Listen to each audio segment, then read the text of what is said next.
Hi guys, I'm Olivia Doolittle, and in today's video presentation, I'll be going over the Zapatista group, which is from Chiapas, Mexico.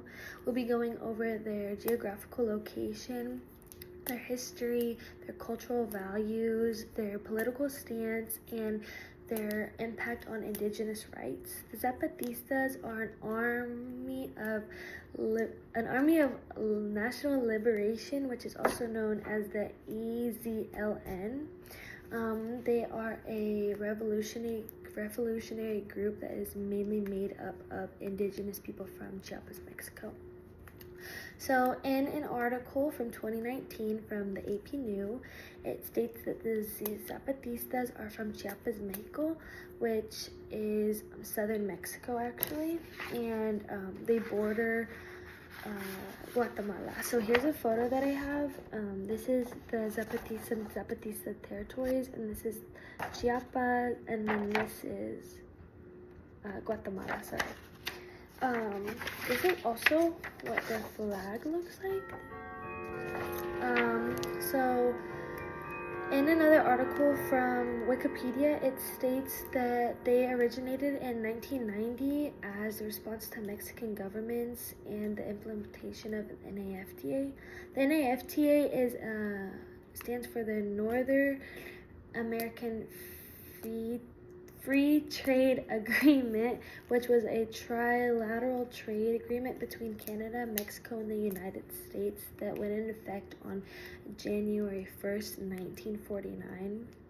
That same January 1st, the Zapatistas launched an armed rebellion that took over several Chiapas towns that demanded indigenous rights and protested neoliberalism.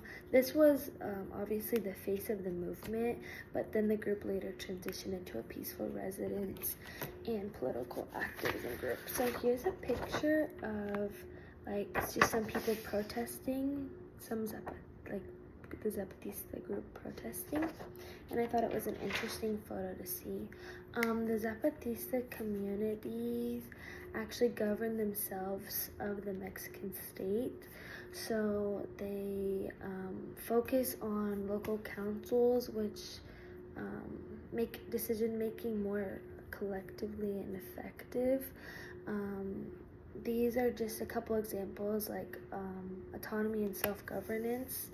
The Zapatistas have struggled with gender roles and just adding women into certain things and gender equality, but have recently really prioritized women in decision making and in leadership roles, which is very awesome. I feel like this group really focuses on communication and solidarity and cooperation and support for others, and they're always protesting and always trying to help out for themselves and for other people. I felt like those are really good key cultural norms as well. And I was able to actually find this information from another Wikipedia site, and I thought it was very helpful. The Wikipedia title of the article was Neo-Zapatism. The Zapatistas were religious and did have religious beliefs. They were generally secular, which means that they actually didn't or weren't religious or didn't have religious beliefs, but then later was influenced by Catholic beliefs and liberation theology, which promoted social justice.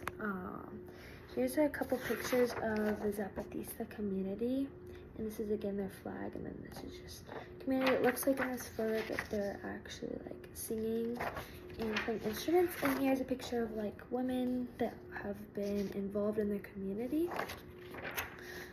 So their political climates, they follow under an anti-neoliberalism group. So the Zapatistas believe or reject neoliberalism policies like the NAFTA, which believe to exploit indigenous people and harm the environment, which they are all against. They also advocate for social justice and autonomy for indigenous people, and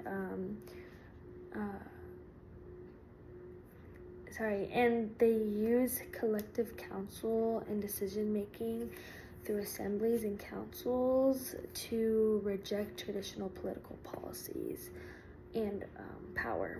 So also during this time, the women has played a huge part in this and in political standpoints.